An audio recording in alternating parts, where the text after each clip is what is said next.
Yo yo yo, ketemu lagi dengan kita, dengan saya, dengan kalian, ketemu dengan saya. Kali ini kita akan ngebahas trik atau tips.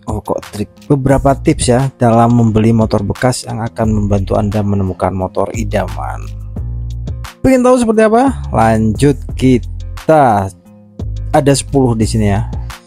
Kita akan coba cek bagaimana itu menentukan motor atau tips membeli motor bekas.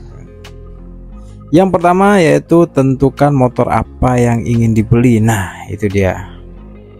Hal pertama yang wajib dilakukan adalah jenis motor apa yang diinginkan. Contoh nih, kita mau Matic. Nah, kita disesuaikan aja. Pengen cc seperti apa, pengen cc besar atau kecil seperti itu. Kemudian mencocokkan dengan biaya yang kita miliki saat ini. Oke, itu trik yang pertama. Tip yang kedua yaitu kenali harga pasar motor saat ini. Nah, kenapa kita harus mengenali harga motor saat ini? Karena penting sekali untuk tahu harga pasaran motor baru dan bekas saat ini agar tidak tertipu oleh pedagang yang curang. Nah, ini dia. Di situ kita akan bisa mengetahui mana nih yang benar-benar banyak banget ya, kita lihat di Facebook, di marketplace atau di mana saja itu banyak iklan-iklan yang mengatasnamakan salah satu showroom atau beberapa motor tarikan yang dia ngomong ini harganya jauh murah di bawah pasaran. Nah, itu perlu kita curigai. Seperti itu, jangan sampai kita tergiur dengan tawaran motor harga murah.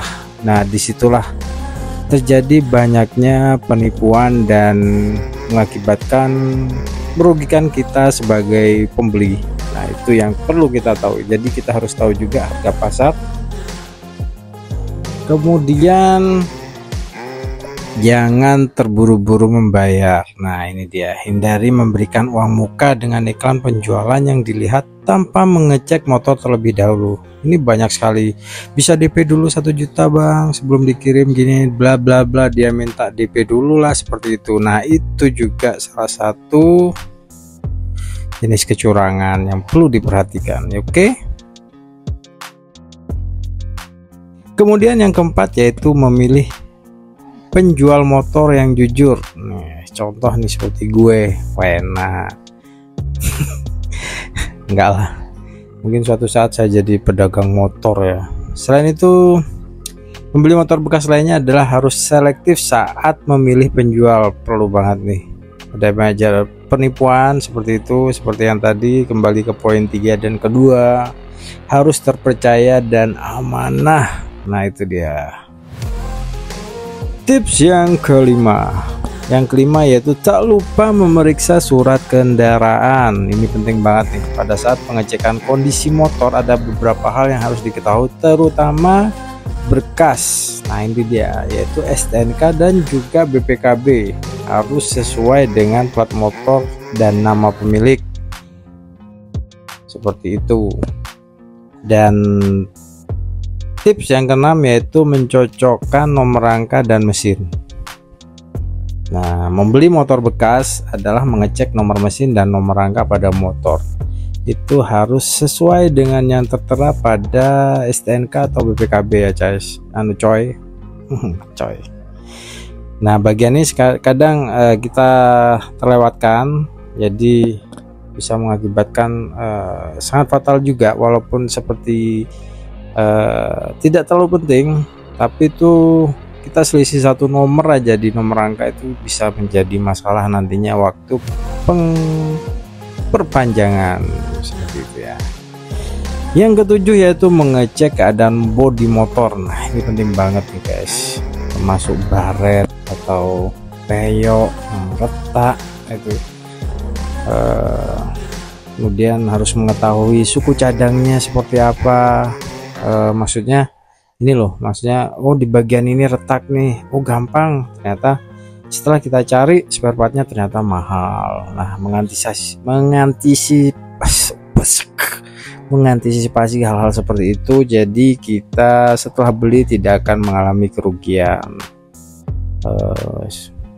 Contoh nih di selebornya salah satu motor yang langka gitu. Nah pas waktu retak atau pecah, nah dipikir murah, ternyata setelah kita cek di barangnya dan berhubung unit itu sudah langka seperti itu, mungkin akan mahal banget gitu. Nah itu yang mengakibatkan nanti kita akan harus mengenali lebih detail juga.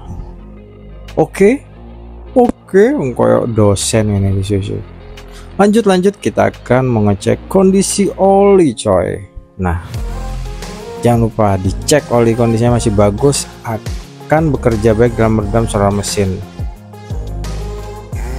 Cek kapasitas oli dari pengukur batas maksimal yang biasanya terdapat pada penutup oli.